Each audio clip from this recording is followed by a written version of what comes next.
안녕하세요, 물김치TV 김선생입니다. 그동안 여러 영상에서 운동이나 스트레칭을 할 때마다 호흡을 활용하는 게 중요하다고 얘기해 왔었는데요.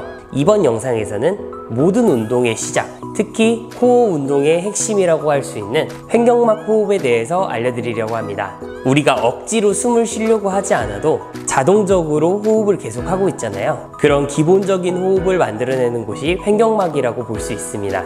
근데 갑작스럽게 뛰거나 몸이 긴장하거나 하면 그만큼 산소를 더 많이 보충하기 위해서 호흡이 빨라지게 돼요. 이때는 횡격막 하나만으로는 공기를 더 빨아들이는 게 어렵기 때문에 갈비뼈 주변에 붙어있는 근육들이나 복부 근육, 그리고 쇄골뼈 주변에 붙어있는 목 근육들이 강하게 수축하면서 호흡을 도와줍니다. 이런 근육들을 호흡 보조근이라고 해요. 근데 우리가 흔히 알고 있는 복식 호흡이나 흉식 호흡, 이런 호흡들은 횡격막보다는 호흡 보조근을 훨씬 많이 사용하는 호흡 방법이에요. 흉식 호흡만 사용하게 될 경우 목 전면부에 붙어있는 근육들이 과하게 긴장하면서 목에 대한 변형이나 목 통증을 유발할 수 있고요. 반대로 복식 호흡만 사용하게 될 경우 복부의 겉에 붙어있는 근육들이 과활성화되면서 복부의 압력이 상승하고 이로 인해 허리 통증을 유발할 수도 있습니다. 평소에 폐활량이 적거나 깊은 호흡이 어려운 분들은 횡격막보다는 호흡 보조근을 더 많이 사용하는 호흡 패턴이라고 보시면 될 것 같습니다.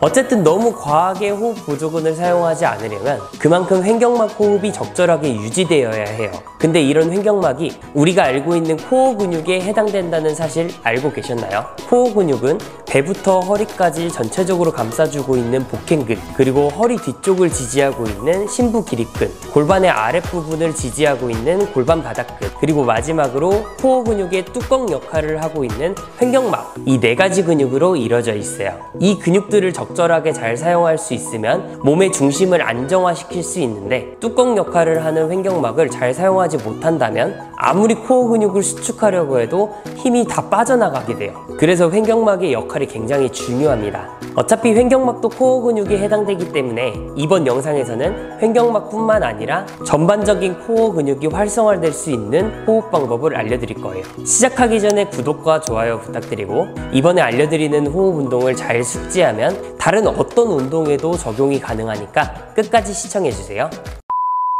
운동을 하기 전에 간략하게 설명을 좀 해드릴게요. 우선 이 부위를 꼬리뼈라고 생각하시는 분들이 생각보다 많더라고요. 근데 실제로는 이 부위는 엉치뼈라고 하고, 이 끝에 붙어있는 이 뼈 있죠? 이 부분이 진짜 꼬리뼈입니다. 지금부터 알려드릴 호흡 운동 방법에서 코어 근육을 활성화시키기 위해서는 이 꼬리뼈가 바닥에 잘 붙을 수 있도록 만들고 그 상태를 유지해야 합니다.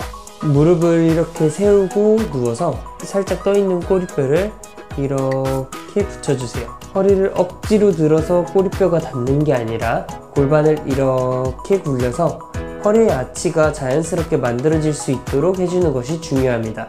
그리고 횡격막이 잘 움직이는지 확인하기 위해 양손을 갈비뼈와 복부 경계선에 위치시켜줍니다.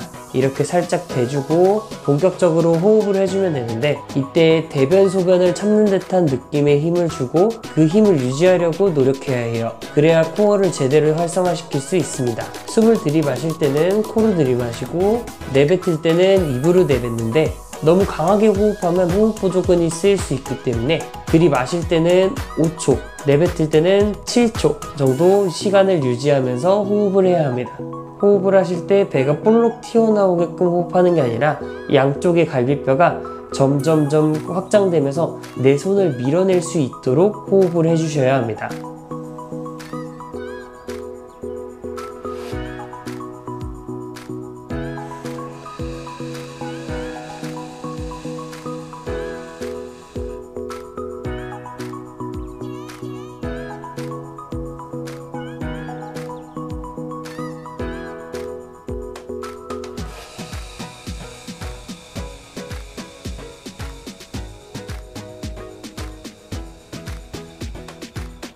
이런 식으로 호흡을 10번씩 3세트 반복해 주시면 되는데, 3세트 하라고 하면 잘 안 할 것 같으니까 그냥 하루에 딱 10번씩만 한다 생각하시고 꾸준하게만 따라해 주세요. 이번 영상은 여기까지입니다. 평소에 허리 통증이 있는 분들이나 코어가 약하다는 소리를 많이 들으신 분들은 오늘 알려드렸던 이 호흡 방법도 굉장히 어려울 거예요. 그래도 이 기초 호흡법을 꾸준하게 잘 따라 하시다 보면 여러분의 코어 근육을 훈련시키는데 분명 도움이 될 거예요. 이제 이 영상을 올렸으니까 다양한 코어 운동 방법도 추후에 하나씩 업로드 하도록 하겠습니다. 그때까지 호흡 운동 잘 해주시고 저는 또 다음 영상에서 뵙겠습니다. 안녕!